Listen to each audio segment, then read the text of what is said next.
पुण्यात सध्या सुरू असलेल्या पुणे ग्रँड चॅलेंज टूर 2026 मध्ये एक आगळा वेगळा क्षण पाहायला मिळतोय। आंतरराष्ट्रीय दर्जाच्या ह्या सायकलिंग स्पर्धेत तरुण नाही तर थेट 70 वर्षांचे पुणेरी आजोबा सगळ्यांचे लक्ष वेधून घेत आहे।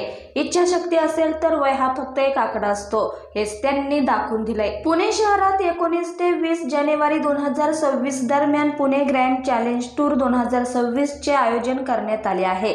या स्पर्धेत तब्बल 35 देशातील 171हून अधिक आंतरराष्ट्रीय सायकलपटूंनी सहभाग घेतला आहे। स्पर्धेचा पहिला टप्पा गुडलक ते संभाजी चौक तर दुसरा टप्पा हिंजवडी परिसरात पार पडतोय। हायटेक सायकली आणि प्रोफेशनल गिअरसह स्पर्धक मैदानात उतरले असताना 70 वर्षांचे पुणेरी आजोबा सध्या सायकलवर आत्मविश्वासाने पेंडल मारताना दिसत आहे। त्यांच्या उत्साहाने प्रेक्षकांसह स्पर्धकही थक्क झाले आहे। सुमारे 463 किलोमीटरच्या ह्या आव्हानात्मक स्पर्धेत मुळशी, मावळ, सिंहगड आणि बारामती यासारख्या कठीण मार्गांचा समावेश आहे।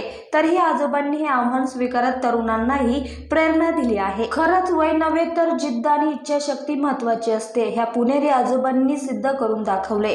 पुणे ग्रँड चॅलेंज टूर 2026 मध्ये आजोबांची ही कामगिरी सध्या सर्वत्र चर्चेचा विषय ठरत आहे।